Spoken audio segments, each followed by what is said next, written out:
El hilo de Ariadna del que vamos a tirar para salir del laberinto es con el lama Rinchen, en el Pedreguer, uno de los monasterios budistas más grandes que hay en España, y nos vamos a hablar de doctrina budista, de compasión, de autocompasión, de la vía, el vehículo que diseñó el Buda para liberarnos del sufrimiento. Una entrevista realmente para salir del laberinto.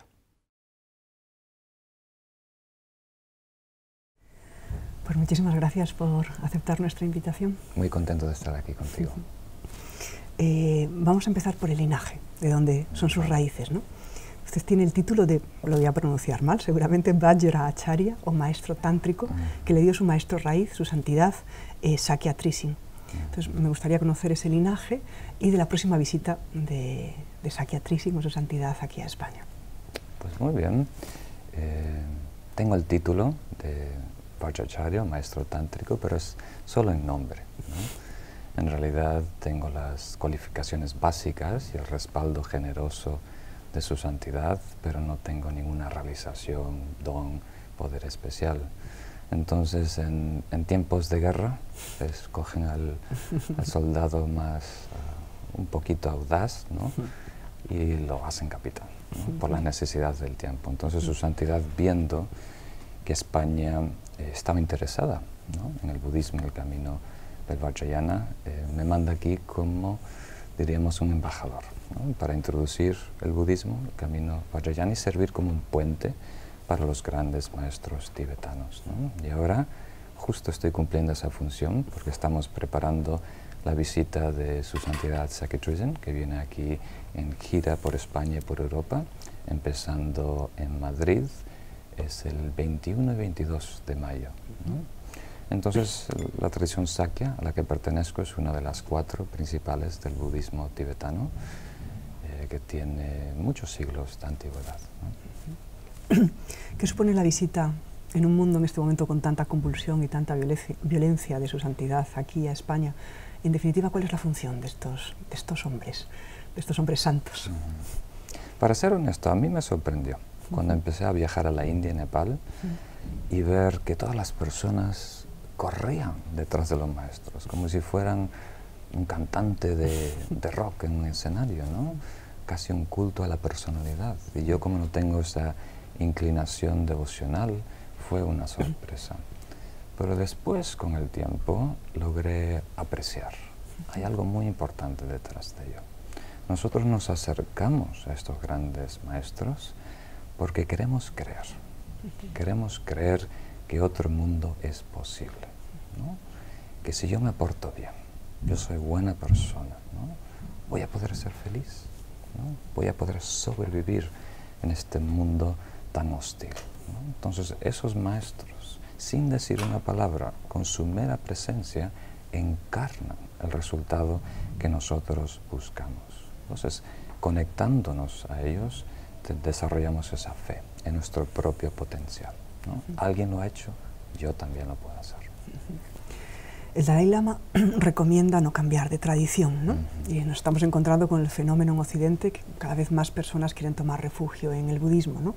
Él dice que puede generar confusiones, problemas, y que, bueno, que si se hace, que no se desprecie, por supuesto, la propia tradición. Cuando viene, por ejemplo, el Lama Trishing y da la iniciación que va a dar, ¿hay que ser budista para recibirla? ¿Nos podemos hablar un poquito de este...? Sí, el consejo de su santidad yo creo que es apoyado por todos los lamas, es buenísimo, ¿no? Si ya tenemos una tradición, podemos escuchar y aprender del budismo para fortalecer y profundizar en lo que nosotros ya sabemos y a lo mejor incorporar alguna técnica de meditación, ¿no? Entonces eso es muy valioso, y sí, alguien como yo que siente mucha afinidad, ¿no?, con los principios y la filosofía budista puede dar ese salto. Hoy en día el budismo no es muy popular, ¿no?, y no va a ser popular en el segundo, todas las encuestas y todas las indicaciones, pero llamamos un poquito la atención porque ha entusiasmado, ¿no?, ha provocado el interés de un élite académico, ¿no?, y por lo tanto están más en los medios, ¿no? La psicología y muchos científicos ahora están interesados en el budismo, ¿no?, y todo el potencial que tiene. Entonces, participar las puertas están abiertas a todos, especialmente a las conferencias. Lo que es una iniciación es serio. Estamos introduciéndonos ya a una práctica profunda que se entiende, ¿no? Que el que participa ya tiene fe en la filosofía, ¿no? Ya comprende lo que está detrás. Entonces las iniciaciones a lo mejor se deberían reservar para una persona que ya acepta, por ejemplo, la ley del karma y la responsabilidad que nosotros tenemos en el desarrollo espiritual, ¿no? Pero las conferencias generales están abiertas y sanas para todo el mundo. Hablemos de sufrimiento. Vale. Uno de los sufrimientos más extendidos, pero quizás menos audible o conocido, o menos conocido que el emocional y el físico, es el existencial. ¿De qué está hecha esta aflicción ontológica, ¿no? Y profunda de vacío existencial que todos sentimos, aunque unos lo tengamos más consciente y otros todavía no hayan apercibido, ¿no? Que hay un dolor profundo en el alma, ¿no? Sí, es muy buena pregunta, porque en el budismo decimos, si no comprendemos este sufrimiento sutil, ¿no? El trasfondo detrás de toda nuestra existencia, no vamos a estar motivados, ¿no? Para hacer un cambio radical, ¿no? Para descartar todas las felicidades más mundanas, ¿no? Y perseguir un logro sublime de la iluminación. Entonces, hay dos cosas, ¿no? Una es estar desvinculado, desconectado de nuestra divinidad, que llamamos naturaleza búdica, ¿no? Pero al mismo tiempo, como tú bien dices, intuimos su presencia, ¿no? Nos mueve. La búsqueda de la felicidad es suficiente, ¿no? Dice Sakya Pandita, si un horno tiene cierta calor, ¿no? Uno tiene que tener la certeza que dentro hay fuego. Y si un ser busca la felicidad, tenemos que tener la certeza que dentro ya brota esa felicidad, pero ahora descomunicada, ¿no? Entonces nosotros intuimos que somos seres infinitos, ¿no? Que no estamos limitados por el cuerpo, por el espacio, por el tiempo, que abarcamos todo el espacio, que estamos directamente vinculados con todo lo que es vida, ¿no? Y como dicen los grandes contemplativos, incluyendo los grandes santos católicos de la Edad Media, cuando uno entra en comunión con esa divinidad, ese gozo, ese éxtasis, no se puede comparar a ninguna experiencia mundana. Entonces, pero lo intentamos con los medios que tenemos a la mano, que son recursos materiales, viendo paisajes lindos, música linda, postres ricos, pero todo nos deja con sabor a poco, queriendo más, insatisfechos. Aunque tengamos 3 yates, queremos el cuarto. Aunque seamos dueños de un país, continente, siempre queremos más, porque nuestra realidad, esencia, es infinita. Entonces, a esto en el budismo le llamamos el sufrimiento del estado condicionado. El mero hecho de estar condicionado conlleva un sufrimiento sutil que no percibimos porque nacemos con él. Como nacer con un dolor de muela, te vas acostumbrando. Pero un síntoma, dicen los grandes maestros, es ¿cómo diríamos? Una actividad sin cesar. Estamos continuamente activos, intranquilos, ¿no? Inquietos, en busca para resolver esta gran incógnita, llenar este vacío, ¿no? Sí, la meditación. Tengo una pregunta acerca de... Bueno, voy a por esta, que sí. me crea a mí personalmente dudas, porque es la manera en que se expone muchas veces el mindfulness secular en Occidente, ¿no? Si nuestra mente ordinaria, dicen en el mindfulness, ¿no?, proyecta sobre el mundo su propia ignorancia tejida de prejuicios, de sesgos atencionales, de sesgos perceptuales, ¿cómo alcanzar la objetividad de lo que está sucediendo? ¿Cómo ver las cosas como realmente son? ¿No hay ninguna realidad objetiva e independiente del observador? Es decir, si un malvado viene a herirme, ¿es proyección de mi mente etiquetarlo como tal malvado y actuar en consecuencia? Sí, esto es muy buena pregunta a aclarar. Hay una confusión entre lo que es el juicio y el discernimiento, ¿no? Entonces, la filosofía más sofisticada o precisa, ¿no?, del budismo, la que de alguna manera apoyan el budismo tibetano, es el Madhyamika, el camino del medio, que hace esta distinción entre lo relativo y lo absoluto. Pero dentro de lo relativo, ¿no?, un contexto particular, tiempo y espacio, existe objetividad, ¿no? Entonces esa pared es blanca. Y si alguien dice que es azul, roja, amarilla, tiene un problema, ¿no?, de cognición o de facultades, sigue siendo blanca. ¿Captan esa idea? Entonces no podemos caer en el extremo del relativismo, ¿no?, de cada sujeto. Lo delicado está, ¿no?, que cada uno tiene su perspectiva del universo. Y eso no está mal, ver su faceta, su ángulo. El problema está cuando nosotros insistimos que nuestra versión es la única válida. Nosotros nos convencemos y le imputamos una existencia independiente a nuestra visión de la realidad. Y eso es lo que causa tanto problema. Pero eso no quiere decir que tenemos que discernir y evaluar, ¿no?, y distinguir entre lo malo y lo bueno, ¿no? No con un juicio categórico, moral, ¿no?, que vaya más allá de este contexto, ¿no? Entonces, como su santidad el Dalai Lama dice muchas veces, si alguien hace un crimen, tenemos que juzgar el crimen, pero no necesariamente al actor. Tenemos que proteger a la sociedad, ¿no?, de ese mal, de ese crimen, de esa acción, pero no hacer un juicio categórico moral que esa es una persona mala, hoy y mañana y pasado y eternamente. Eso es muy dañino. Lo hacemos a nosotros mismos, ¿no? Nos decimos cosas terribles que nos hacen tanto daño, unos juicios categóricos. Entonces ese es el delicado equilibrio que tenemos que tener en un contexto, en una situación, saber discernir, usar nuestro sentido común y evaluar qué es bueno y qué es malo, qué nos puede perjudicar, ¿no?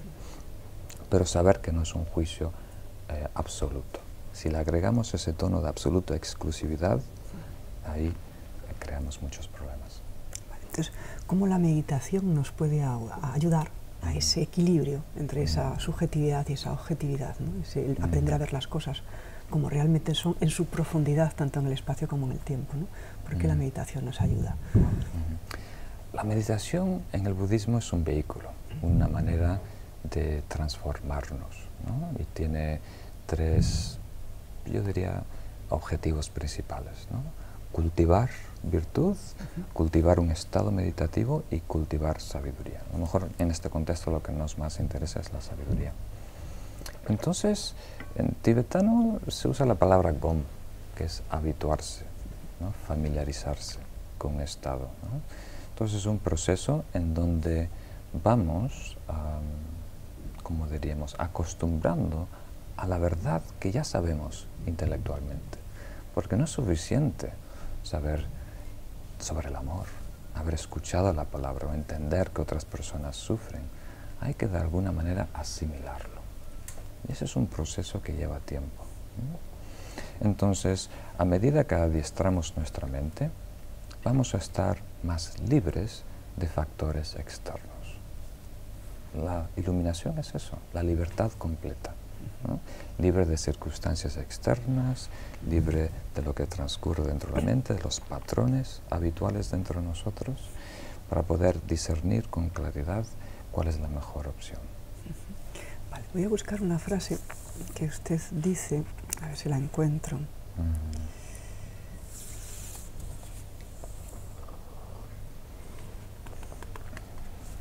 Si le doy tiempo. Usted, el mundo en el que vivimos es un reflejo de nuestro estado de conciencia. Si cambiamos esa conciencia, ese estado mental, esa actitud interna, cambiamos el mundo que nos rodea. La realidad cambia. Entonces yo me pregunto, ¿somos responsables del mundo que percibimos?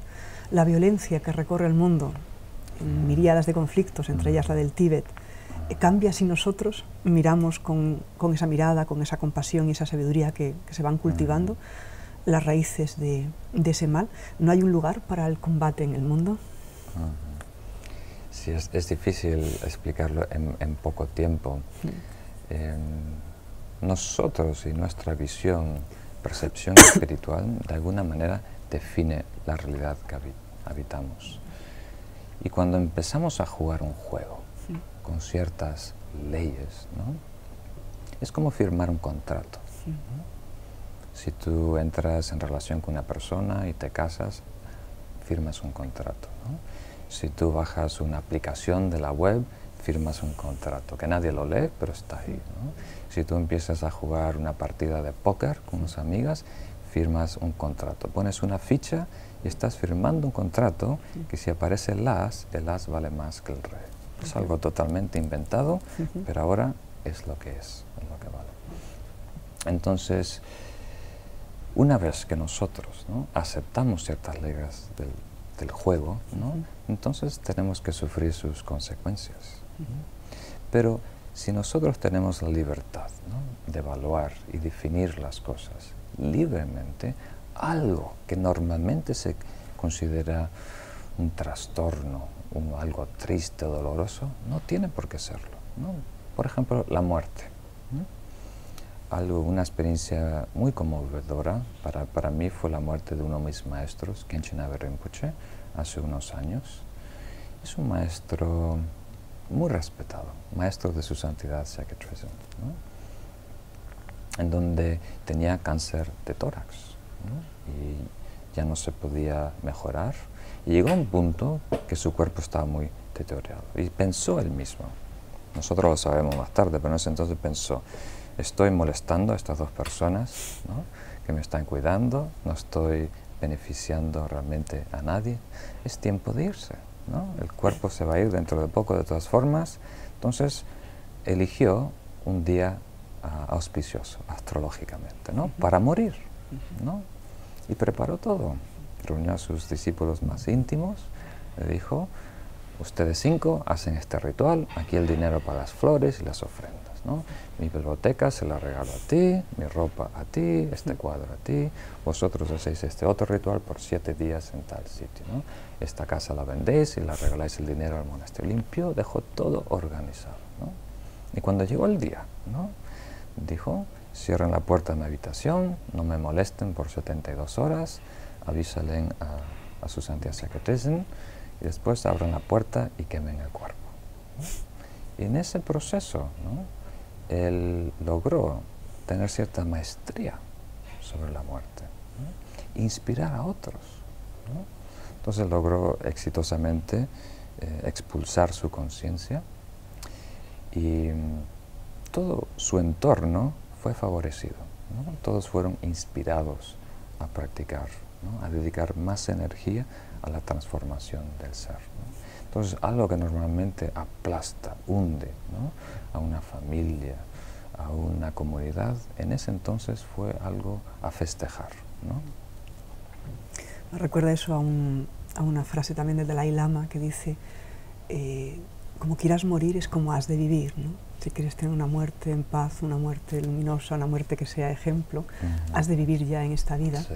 Entonces, la idea de la muerte, la hermana muerte que decía San Francisco, está muy presente en todas las tradiciones espirituales, sí, ¿no?, que realmente como una gran motivadora, ¿no?, para... Sí, es el gran examen final, ¿no?, es la culminación de la vida. Entonces, todo depende del trabajo que hayamos hecho anteriormente. Usted colabora a veces con, bueno, pues con todas las plataformas que están moviendo el mindfulness. Quería preguntarle su opinión respecto al haber sido secularizado y extraído, ¿no?, un elemento de esos otros 8 elementos, donde la sabiduría y la parte del cuerpo ético parece que quedan un poco más desdibujadas. ¿Qué carencias se puede encontrar una persona que practica el mindfulness? O sea, ¿cuál es el límite, ¿no? Es muy, muy interesante. Antes que nada hay que decir que es un movimiento maravilloso, está ayudando a tantas personas, ¿no? Yo tengo ahora amigos en diferentes partes de España y Estados Unidos que están empleando mindfulness en colegios para ayudar a personas con enfermedades muy severas, para reducir el estrés y demás. Y también es cierto, ¿no?, que hoy en día lo están usando algunas corporaciones para de alguna manera controlar, ¿no?, sus gente, y también el ejército de Estados Unidos para sus francotiradores, para que sean más eficaces. Entonces, es un poco diferente a lo que el Buda tenía en mente, ¿no? Entonces, el Buda resume lo que es el adiestramiento espiritual en 3 disciplinas superiores, ¿no?, lo que es la conducta, la meditación o concentración, mindfulness, y la sabiduría. Y las 3 están interdependientes, se apoyan mutuamente, ¿no? Entonces ahora el mindfulness, como tú dices, está desvinculado de la ética, ¿no? Y también de una filosofía que tiene una percepción profunda de quiénes somos y nuestra relación con el entorno. Y eso es una gran desventaja, pero de igual sigue siendo efectivo, especialmente en cortar el fluir de la mente discursiva. Solo con lograr eso ya reducimos el estrés y todas las emociones tóxicas que se desembocan, ¿no? De ese cotilleo interno, ¿no? Entonces es una gran ventaja. Más a nivel terapéutico que espiritual, honestamente. Entonces, a medida que pasa el tiempo, los practicantes de mindfulness y profesores de universidad de psicología están interesados ahora en tener más herramientas, ¿no? Con que profundizar, introducir elementos de amor, compasión en la práctica meditativa. Entonces, creo que es un proceso orgánico que va a ir madurando por sí solo. Pues vamos a hablar de esas otras herramientas de la autocompasión que se está utilizando tanto también en terapias de tercera generación. Mucha gente ante la autocompasión tiene como un prejuicio, ¿no? de si yo me autocompadezco, es decir, no va a haber contrición, no va a haber realmente una mejora del carácter, ¿no? Entonces, mientras que el mindfulness defiende que es como la aceptación es el hermano menor del cambio y que la autocompasión forma parte de ese proceso, ¿no? ¿Nos puede colocar en su justa medida el sentido de la autocompasión? Muy bien. Arrastramos, ¿no?, por cuestiones culturales, cierta necesidad de culparnos, ¿no?, de autoflagelarnos, que muchas veces es dañina. Hay una culpabilidad sana, ¿no?, donde nosotros tomamos responsabilidad por nuestras acciones, pero hay otra que es muy necesaria, que es otra vez un juicio moral categórico eterno. Entonces, hay una manera de emplear el amor y la compasión a nivel terapéutico, ¿no?, y otra para el desarrollo espiritual, ¿no? Y las dos tienen su utilidad y beneficio. Entonces, cuando se emplea la autocompasión, ¿no?, en el contexto terapéutico es para resolver ciertos traumas que hemos creado con el reflejo en el espejo, ¿no?, con el personaje de quienes somos. Pero cuando se usa en el budismo el amor y la compasión, es un medio hábil para introducirnos en el estado de amor o compasión, para neutralizar, eliminar el egocentrismo, ¿no? No es tanto para resolver el problema relacional con mis padres, ¿no?, o con mis enemigos, ¿no? Eso en el budismo lo vemos como un síntoma de un mal grave, que es el egocentrismo, ¿no? Como diríamos, la parcializamos, ¿no?, las personas en diferentes categorías y grupos, los preferidos, los enemigos y los neutrales. Ese es el mal que queremos resolver. Entonces, por un lado, se puede trabajar a nivel de síntomas, resolviendo casos particulares con mí mismo, con mis padres, con mis compañeros del trabajo y demás, con mi pareja que me dejó y demás. O podemos ir a la raíz del problema y eliminar la distorsión primaria de pensar que yo soy más importante que los demás, que yo soy el eje del universo. Entonces, en el budismo se utiliza el amor y la compasión para atender y neutralizar ese egocentrismo. Vale. Seguimos un poco la compasión porque es un concepto que cuesta mucho de asimilar, Occidente. Conoce, supongo, un artículo de Pema Chodron sobre la compasión idiota, que tratada por el Trungpan Rinpoche, no sé pronunciar bien el nombre. No he leído, pero algunos maestros lo han comentado. Lo han comentado. ¿Nos puede ayudar un poco a colocar en su justa medida también de nuevo el tema de la compasión, ¿no? Cómo distinguir la compasión con sabiduría, la compasión intelectiva, de un sentimentalismo, ¿no?, en el que se puede caer si no se explica bien el tema de la compasión, como una vía hábil para la iluminación, una vía regia, ¿no? Mushy compassion, algunas veces en americano. Sí, la compasión es el deseo de liberar al otro, ¿no?, de su sufrimiento, especialmente de las causas de ese sufrimiento, ¿no? De alguna manera empoderar a esa persona para que tenga los recursos de liberarse de todas las causas y condiciones que puede producir mal, ignorancia, egocentrismo, aflicciones y demás. Pero la compasión idiota, como dice ahí, se fija más en remediar el síntoma de ese mal para que no me incomode, ¿no? Entonces es muy ¿cómo se dice? Egocentrista, ¿no? Queremos de alguna manera resolver ese problema de esa persona para que no nos moleste, ¿no? Su suciedad, sus pulgas, sus malestar, sus gritos, sus llantos, ¿no? No queremos escucharlos, queremos estar en nuestro mundo protegido.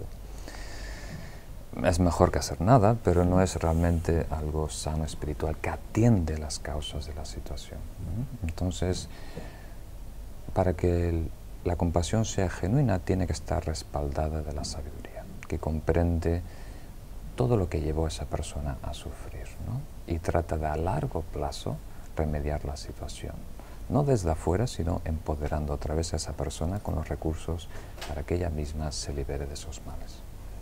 Y si la naturaleza real de los seres humanos es compasión, ¿por qué hay que cultivarla?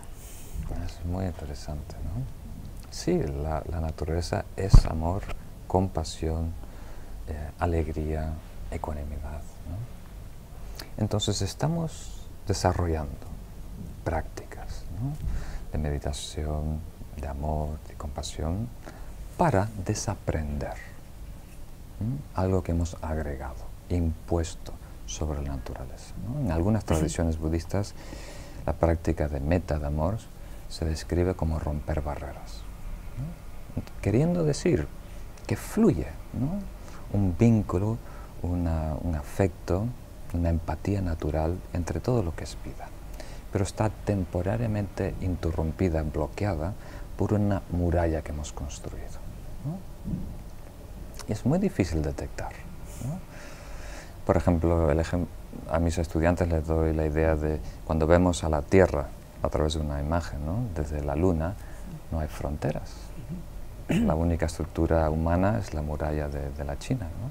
Pero aquí en la superficie estamos muy conscientes, ¿no? De mi piel para aquí no soy yo. Cuando abro la casa, voy afuera, ¿no?, cuando abro la puerta. Entonces nosotros hacemos distinciones, ¿no? El egocentrismo las hace automáticamente. Divide a las personas en estas tres categorías: los que quiero, los que no quiero, los que me da igual, ¿no? Y también hay la gran distorsión de yo y tú, nosotros y vosotros, ¿no?, esta dualidad, ¿no? Entonces, la práctica de la metta y el amor es un proceso gradual de romper estas murallas, estructuras que hemos creado para dividirnos, separarnos, ¿no? Y cuando eso se elimina, aparece lo que ya estaba, el amor y la compasión. Entonces, nosotros vemos al Buda, su santidad el Dalai Lama, su santidad Sakya Trizin como un ser bondadoso, ¿no?, que encarna ese amor y compasión, pero de su perspectiva no son amorosos, no tienen compasión, simplemente están haciendo lo único que se puede hacer, lo obvio, ¿no? Entonces nosotros tenemos que desaprender, ¿no?, ese miedo que tenemos, ¿no?, que si compartimos, nosotros perdemos. Vale, vamos entonces al concepto de anatta, que es otro concepto que también crea mucha confusión para lo occidental, ¿no? Porque en las tradiciones semíticas, bueno, también en el hinduismo hay un atman, ¿no?, hay un alma, una mónada subsistente que transmigra y que tiene una relación dialogal, ¿no?, con la divinidad. Y en cambio, bueno, parece que el budismo, el anatta es el no sí mismo, ¿no?, como que no. Pero bueno, según Marco Pallis, que es un autor que a mí me gusta mucho, él dice que la vía que es una estratagema del Buda, porque dice que antes de preguntarse eficazmente quién soy yo, hay que adelantarse con la respuesta yo no soy esto. Y que se pregunta si sería el budismo un método apofático que no habla de la noción del sí mismo trascendente, ni de Dios, que es un concepto asociado, para evitar caer en formulaciones que restringen el conocimiento de lo inefable y le damos atribuciones que no son válidas, ¿no? Como que alguna vez usted también dice, si conceptualizamos la verdad absoluta, nos alejamos de ella. Solo estamos viendo un reflejo de esa verdad. Por muy sublime o sofisticada que sea esa filosofía, tenemos que saber que si es conceptual, si es verbal, no es la experiencia pura de la verdad. Muy bien. Sí, es un tema delicado. Yo sé que tenemos 2 horas para profundizar en ello. En algún sentido es similar a la teología apofática, ¿no? En donde no vamos negando gradualmente los conceptos de Dios, pero vamos de alguna manera descartando los conceptos erróneos de quiénes somos, ¿no? Es la tradición de Manjushri. Hay otros métodos, ¿no? El de Maitreya, hay los koans del Zen, ¿no? Pero esta metodología de Manjushri, él te da el mapa de cómo ir de Madrid a Valencia, pero no te dice qué ruta tomar, pero cancela todas las rutas, autopistas equivocadas, ¿no? Entonces, es un proceso en donde vamos descartando todos los conceptos erróneos, acercándonos, como si el péndulo se va cada vez apaciguando, y llegamos a un punto de ambigüedad, que es muy fértil, ¿no? En esa ambigüedad justo puede surgir una experiencia de esa verdad, porque la verdad absoluta, como decimos, es inefable, no se puede verbalizar. Si lo expresamos, se convierte en un reflejo, es una aproximación que es necesaria para comunicarlo, para dar pistas a otra persona, ¿no? Dibujar su mapa para que se acerque a esa verdad. Pero para que nosotros la experimentamos tenemos que ir más allá de la mente conceptual. Y el budismo tiene esta postura muy valiente, ¿no? De decir que no hay un ser, ¿no? Pero por otro lado, ¿no? El Buda acepta que hay mente, hay conciencia, hay personalidad, hay ego, hay alma, hay espíritu, niño interno, super yo, todo lo que queremos decir. Lo único que le quita es el estatus absoluto, ¿no? Agregarle ese estatus absoluto es lo problemático. Que el yo, el ser, es independiente, eterno. Eso es lo problemático. De ahí surge el egocentrismo, de ahí las aflicciones, de ahí el karma negativo y de ahí el sufrimiento. Ya vamos acabando. Muy bien. El dedo que apunta a la luna no es la luna. La barca que te lleva a la orilla del nirvana, viniendo del samsara, hay que dejarla en la orilla. Esta enseñanza en la nueva espiritualidad de la nueva era puede confundir mucho y hacer a la gente renegar de una vía, ¿no? Ya que se va a abandonar la barca cuando se llegue a la otra orilla. ¿Qué le diría a estas personas que hacen una interpretación tan reduccionista de la vía como algo que, bueno, como no es lo absoluto, pues para qué nos vamos a comprometer y esforzar en un camino de iluminación o de realización espiritual? Yo no les diría nada, pero hace una década les decía mucho. Y aprendí a ser más paciente y no imponerme, ¿no? En el proceso, ¿no? De cada persona. Es orgánico y cada persona tiene sus tiempos. Entonces, es una etapa necesaria que todo el mundo tiene que pasar. Y yo le llamo el anarquismo espiritual, ¿no? Y lo podemos comprender leyendo a Krishnamurti, ¿no? En donde él describe que el verdadero camino es el no camino, la verdadera meditación es la no meditación, ¿no? Niega los nombres, las etiquetas, las formulaciones, las tradiciones, las jerarquías, la metodología, los conceptos. Y es bueno, es muy necesario. Pero al pasar el tiempo, ves que aparece la tradición de no nombre, ¿no? La meditación de no técnica, de no meditación, ¿no? Porque al nivel relativo, ¿no? Es imposible no etiquetar, no nombrar, ¿no? La cuestión, ¿no? El secreto está en no aferrarnos, no apegarnos a esas etiquetas, ¿no? A esos métodos, ¿no? A esas instrucciones, a esos rituales. Usarlos como un medio hábil para llegar al estado trascendente, al estado absoluto, al estado libre de conceptos, ¿no? Entonces hay que distinguir entre el camino y el resultado, ¿no? Entonces el budismo otra vez toma una postura muy valiente de decir, nosotros no tenemos la verdad, ¿no? El Buda enseñó el camino y además él utilizó la palabra vehículo, yana, ¿no? Este es el vehículo para llegar a la iluminación, pero para llegar a la iluminación hay que desembarcar, hay que descartar el Dharma, ¿no? Entonces, todo lo que leemos en el budismo, las enseñanzas que recibimos nuestros maestros, las entendemos como una aproximación, como una pista para que nosotros podamos descubrir esa verdad. Pero no tenemos la verdad absoluta, porque no se puede tener, no se puede, como se dice, cristalizar.